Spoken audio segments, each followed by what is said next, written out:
প্রত্যাশী বা নীল পরীক্ষার ক্যান্ডিডেট ছিল না।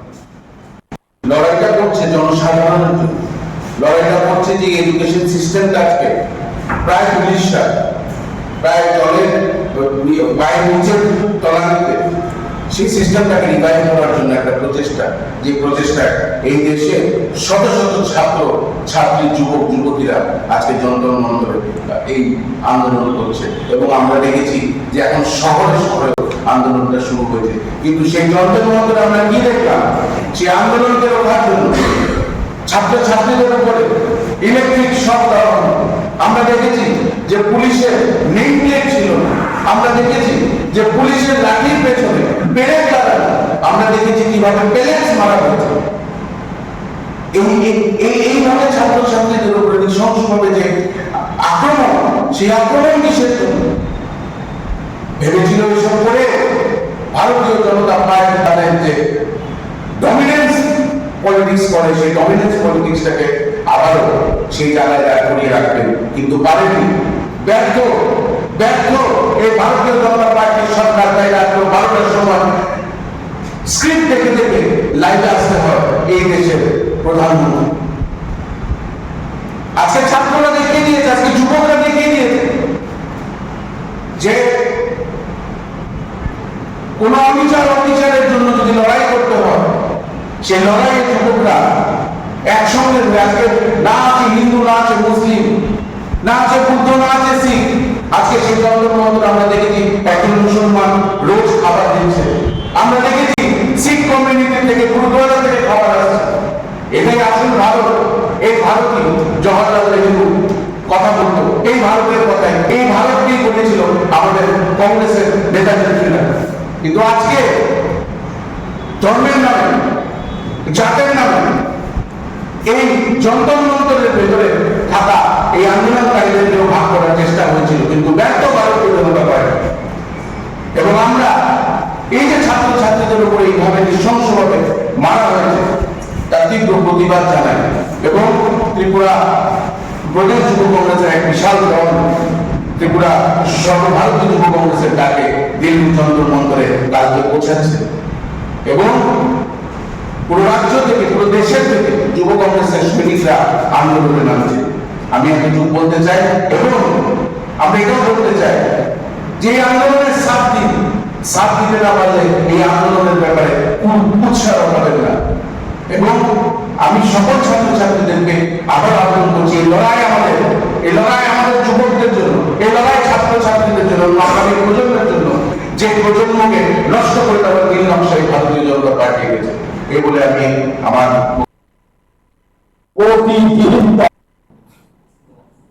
উপস্থিত আছে আমার সাথে আমাদের জেলা কংগ্রেস সভাপতি তন্ময়রা, আমাদের যুব কংগ্রেসের রাজ্য সভাপতি লড়াকু যুব নেতা নীলকমল সাহা, আছে আমাদের লড়াকু নারী নেত্রী রূপা দাস রায়। দেশের সকলেই জানেন আজকে একটা গভীর সংকটময় অবস্থার মুখোমুখি দাঁড়িয়েছে। এর যেমন নেতিবাচক দিক আছে, এর কিছু ইতিবাচক দিকও আছে। নেতিবাচক দিকটা কি? নেতিবাচক দিকটা হচ্ছে এই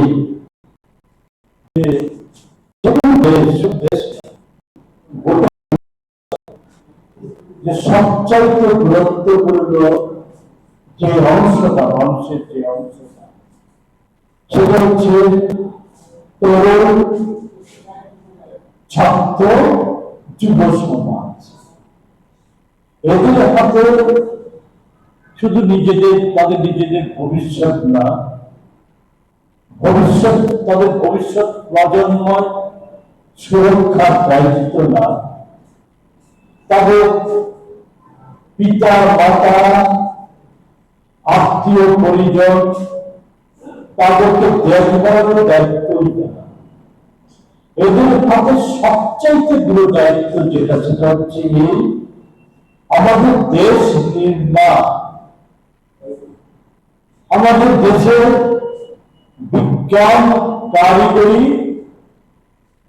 আমাদের উদ্ভাবনী যে শক্তি, এই শক্তিকে বৃদ্ধি করা, এই শক্তিকে কাজে লাগানো, মানব সম্পদ এরাই সবচেয়ে উৎকৃষ্ট মানব সম্পদ।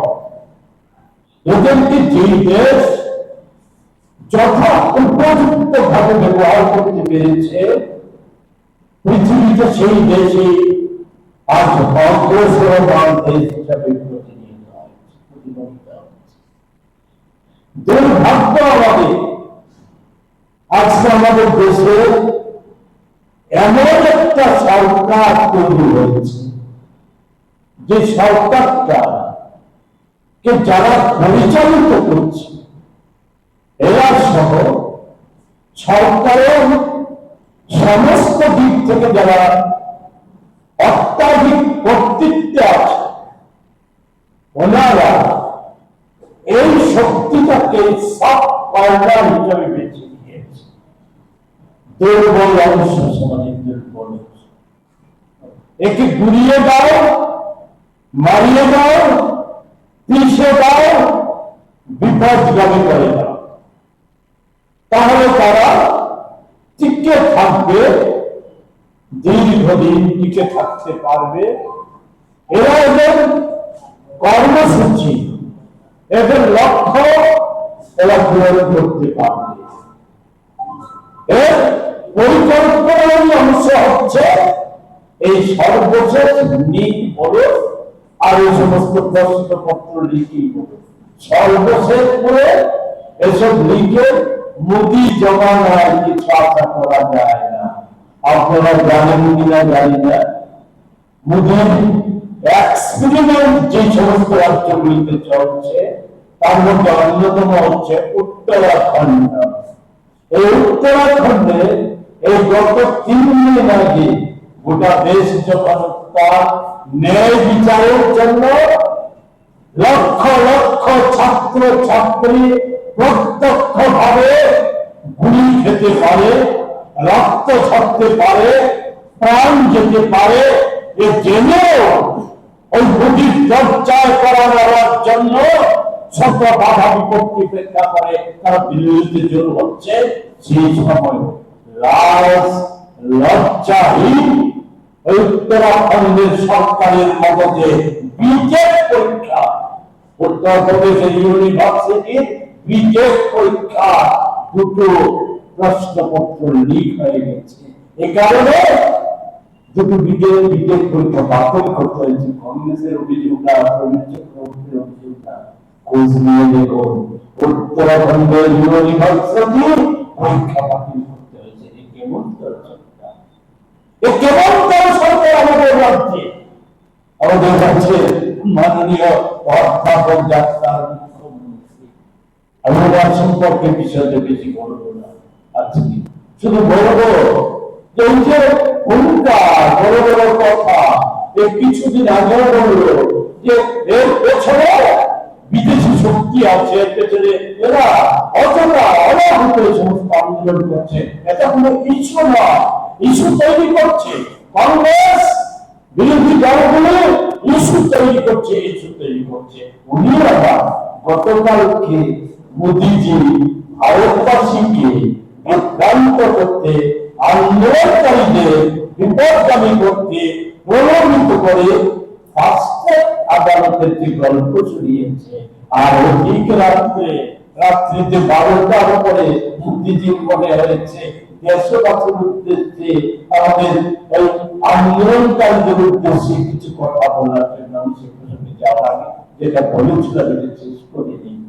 তারপর চাকরি নিয়ে আমাদের রাজ্যে যে প্রহসন হচ্ছে সেগুলি জানেন, এগুলি নিয়ে বলবো না। নিজেরা লড়াইয়ে আছে, প্রায় ওরা বলে এগুলি নিয়ে আমি বলতে চাই না। শুধু বলবো এই সময় জয়ের যে কথা, সামান্য কথা চাকরি যে পরীক্ষা হচ্ছে, সব কথা পরীক্ষাতে জালিয়াতি, সব কথা পরীক্ষাতে দুর্নীতি ব্যাপার ভাবে ভাষিক আদালতে কাজ চান, কেউ চান করবে মোদীজি একটা মূল্যবান কথা বলেছে, মহাপাপ। আর কাউকে বলেছে 2.5 মাস কঠোর লড়াই করতে হচ্ছে। উন্নত যুদ্ধ করেছেন, কঠোর লড়াই করছেন ন্যায়ের জন্য। ন্যায় পাইয়ে দিতে 2.5 মাস কঠোর লড়াই করেছে। 13 জনকে গ্রেফতার করেছে, জেলে পড়েছে। এদের কঠোর শাস্তির জন্য ফাস্ট্রেক আদালত করবে ব্যবস্থা নিয়েছে, পুনর্পরীক্ষা দিয়ে ব্যবস্থা করেছে। পুনর্পরীক্ষার পরে রেজাল্ট উনি অল্প সময়ের মধ্যে রেজাল্ট ঘোষণা করেছেন। এরপরে যারা এই রেজাল্টকে সুখ্যাত করতে এক দলকে নামিয়েছে সারা দেশে, সেই সম্পর্কে আমি আপনাদের শুধু স্মরণ করে দিচ্ছি যে মোদী 2.5 মাস লেগে গেল উনি মহাপাপ স্বীকার করতে। সেদিকে আমার মনে হয়ে যায় যে 12টা বছর সময় এই দেশে সবচাইতে বেশি পাপাচার যারা করেছেন তার মধ্যে প্রধান নামটা তো নাই।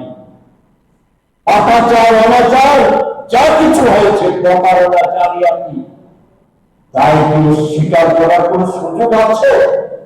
কেন ধর্মেন্দ্র প্রধানকে পদত্ব করাতে পারছেন না? প্রশ্ন উঠে যাবে।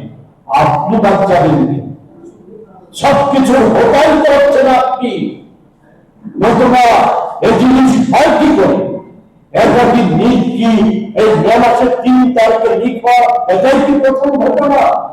22 লক্ষ ছাত্র ছাত্রী অভিভাবক তাদের সাথে প্রতারণা করা, এটাই কি প্রথম ঘটনা?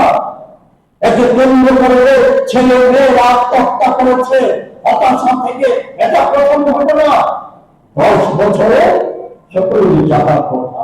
এর আগে 149টা প্রশ্ন আছে লিগ জালিয়াতির ঘটনা, মূল্যায়ন নিয়ে জালিয়াতির ঘটনা ঘটেছে। 80টার বেশি পরীক্ষা বাতিল করতে হচ্ছে, কোনো পরীক্ষা নিতে হচ্ছে। এই জিনিস ফলো এটা শুরু হয়েছে মোদীর রাজ্য গুজরাট থেকে, শুরুয়াত হয়েছে। আজকে ডাবল ইঞ্জিনের সব কয়টা সরকারের এ হচ্ছে বৈশিষ্ট্য। কেন? পরিকল্পনা এই কারণে যে এই দেশে যাতে সঠিক এটাও যাতে মর্মকে ফুটিয়ে দেওয়া যায়।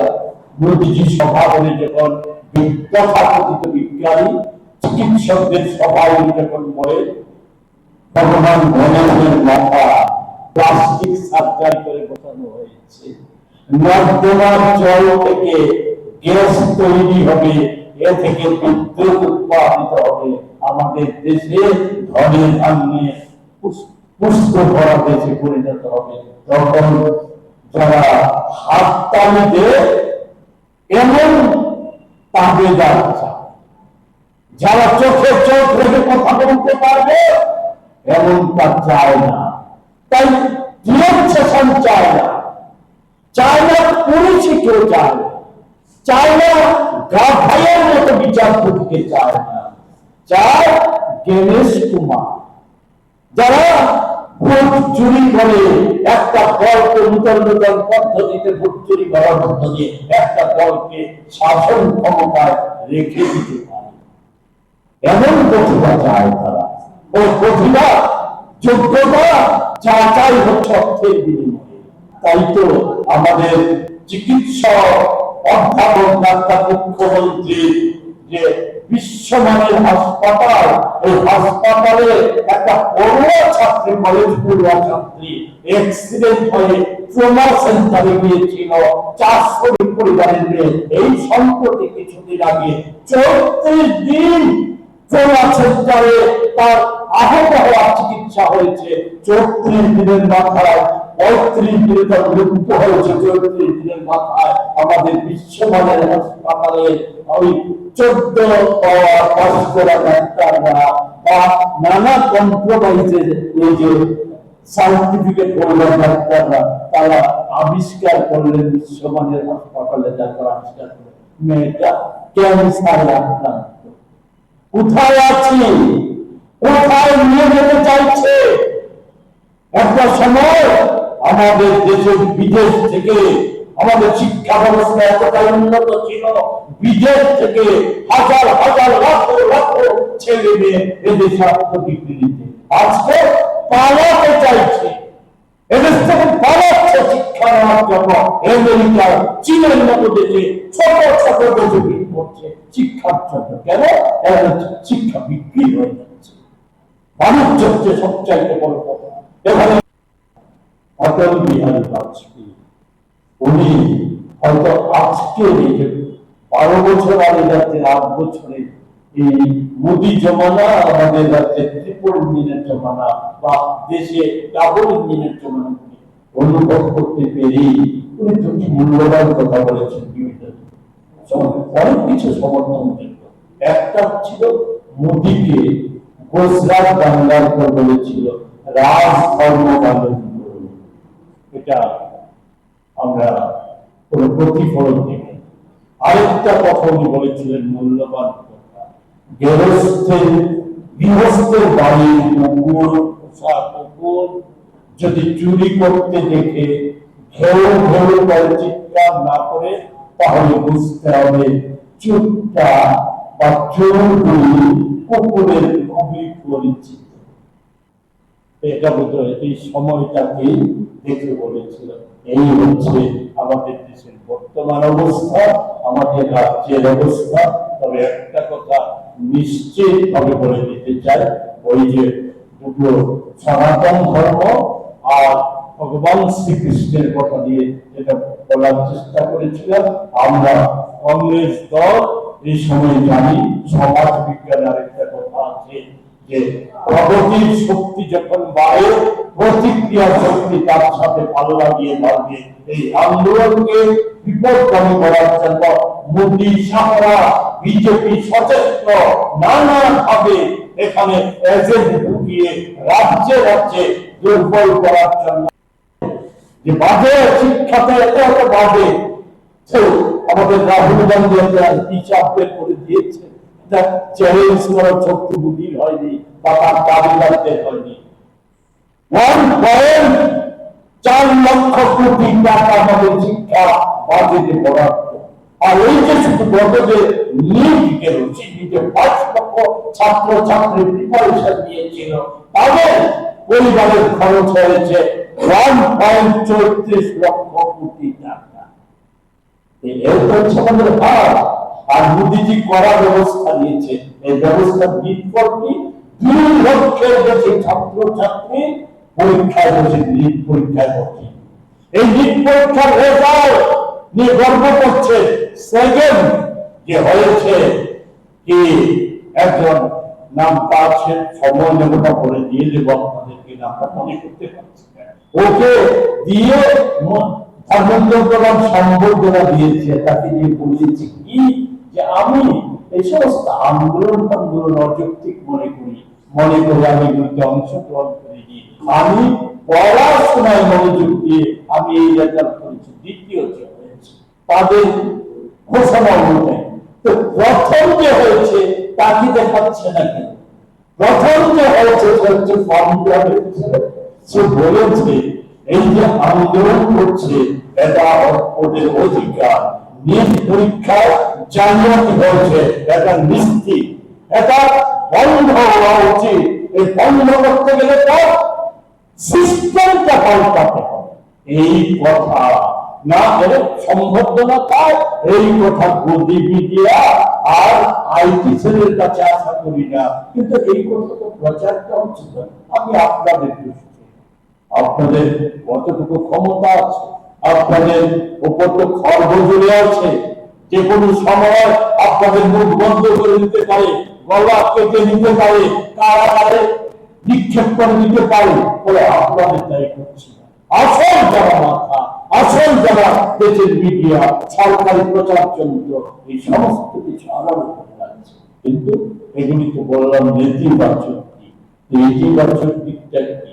মোদের কথাতেই বলি, মোদী বলেছে মহাপাপ। কৃষ্ণের একটা বাণী তো সকলেরই জানা, শিশুপালকে আমরা সকলেই জানি। শিশুপালের পিছিয়ে কৃষ্ণ কথা দিয়েছিল যে আমি শিশুপালের 100টা অপরাধ পর্যন্ত চোখ বুঝে থাকবো, কিন্তু তারপর ক্ষমা করব না।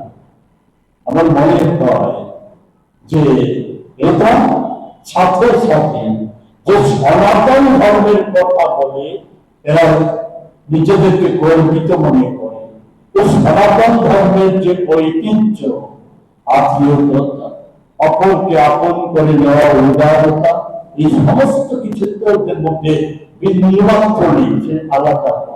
কিন্তু সনাতন ধর্মেরও একটা কথা আছে, পাপের গড়া পূর্ণ হলে পর যা হয় এটা আমি বলবো না। কি হয় এটা আমার মনে হয় 15 বছর সময় নেবে না, 12 বছরেই হয়তো কৃষ্ণের বাড়ি আর সনাতন ধর্মের যে মানে একেবারে অভুল যে নির্দেশ সেটা ওদের পূর্ণ হতে যাচ্ছে। এটা এর নিদর্শন, কারণ 12 বছরে আমরা কৃষক আন্দোলন দেখেছি।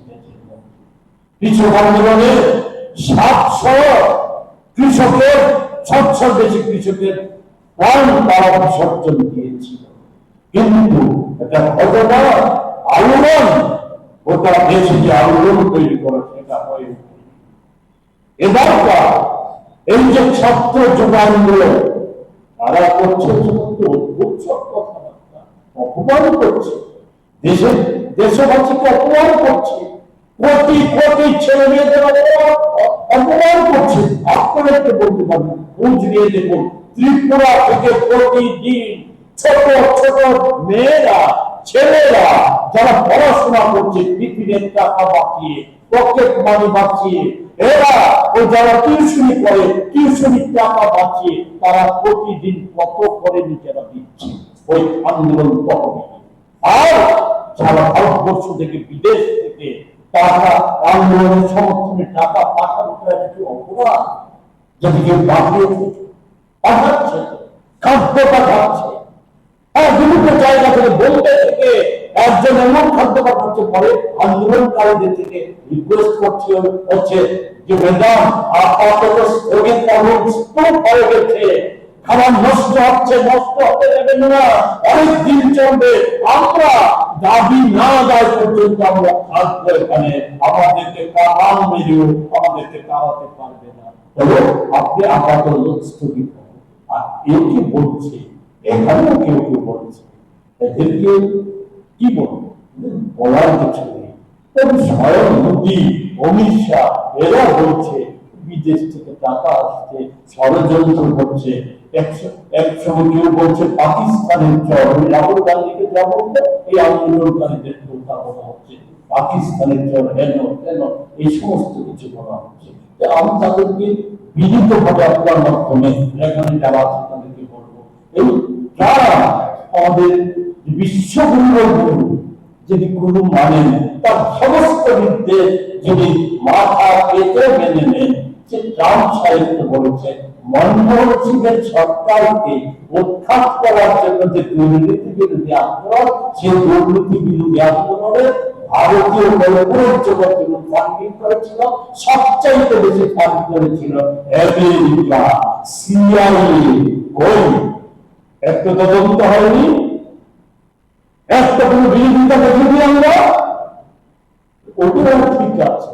আর এগুলো যদি কোনো আমেরিকাতে বসবাসকারী ভারতীয় তার আপনজন দিল্লিতে ছাত্ররা তাদের ভবিষ্যতের জন্য, দেশের ভবিষ্যতের জন্য লড়াই করছে, তার সমর্থনে যদি টাকা পাবে, এই জায়গায় যাচ্ছি, এই সংসদে এই বিল পাস করানোর কথা জানি না সহজ করবে কিনা।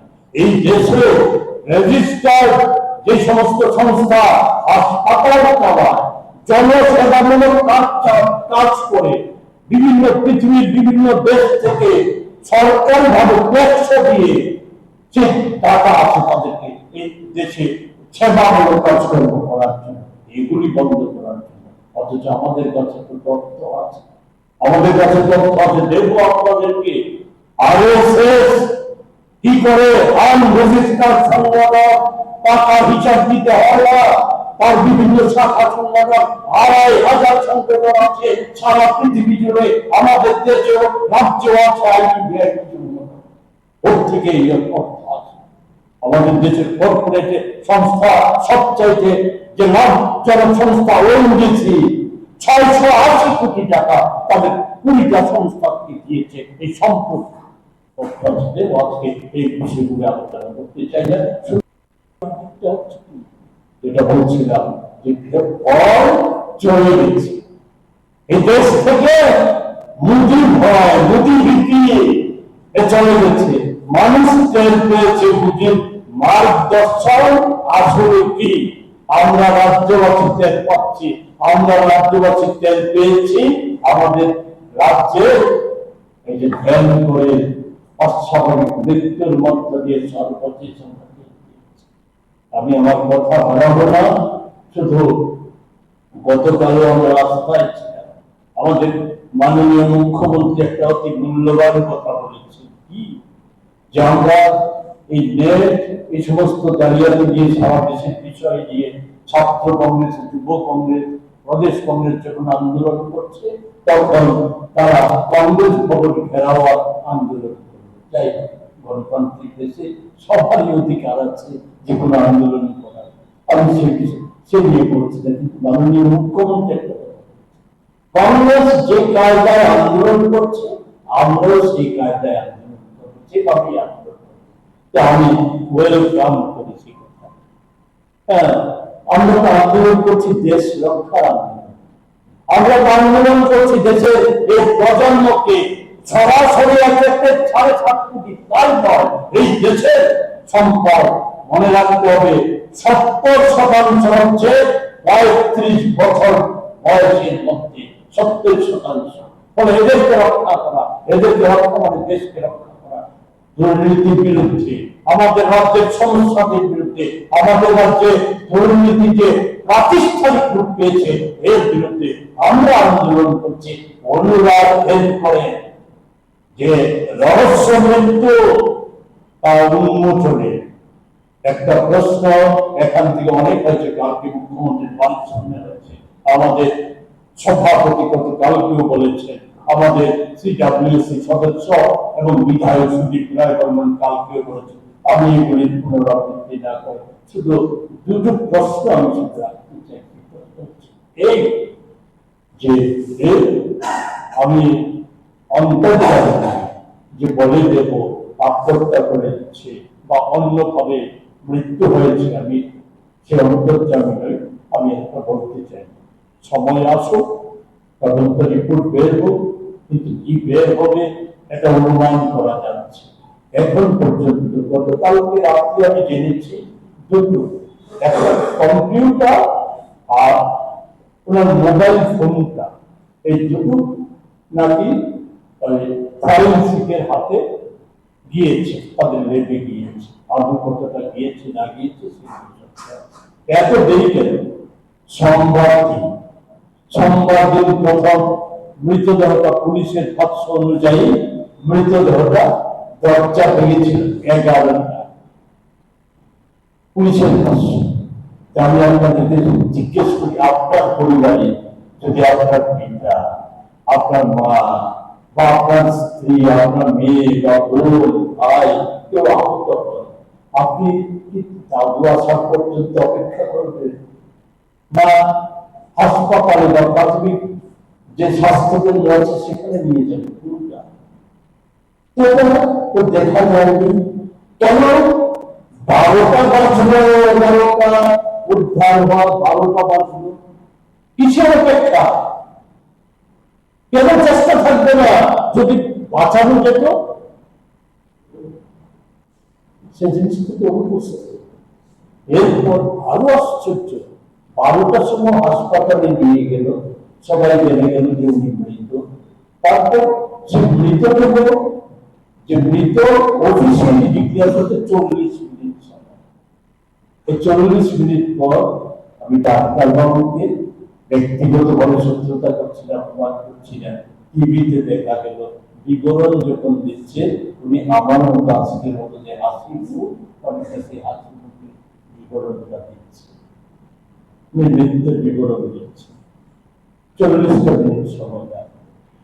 এই যে বিষয়গুলো, এই বিষয়গুলো এবং এখনো কাউকেও শুনেছি শাসক দল বলেছে যে সময় হলে মুখ্যমন্ত্রী ঘোষণা করবেন তদন্তে। তদন্ত তো আমরা জানি ম্যাজিস্ট্রেট পর্যায়ে তদন্ত 8.5 বছর। সবচাইতে মানবিক দিক থেকে গুরুত্বপূর্ণ রথকাণ্ড। সেই রথকাণ্ডের যে 3 বছর আগে হয়ে গেল, শিশু সহ মহিলা সহ 10টা প্রাণ এক মন্ত্রীর খেয়াল পূরণ করার জন্য চলে গেল। এর তদন্ত রিপোর্ট বের হয়নি। আমি শুনলাম ওই দিন কংগ্রেস ভবন ঘেরাওয়ে ওই মন্ত্রী বক্তৃতা করেছে। বলতেও লজ্জা লাগে যে ওই আন্দোলনকারীদের সমর্থনে প্রধানমন্ত্রীর বাসভবনের সামনে প্রিয়াঙ্কা গান্ধী, রাহুল গান্ধী নাকি পোশাক পরিহিত ছিলেন না। শব্দগুলি বলতে লজ্জা লাগে। এই জায়গায় নেমে গেছে লজ্জা। কারণটা কি? কারণ একটাই, সেটা হচ্ছে পায়ের তলার মাটি চলে গেছে। তো সেই জায়গায় দাঁড়িয়ে আমি আমার কথা শেষ করবো। আমাদের দেশে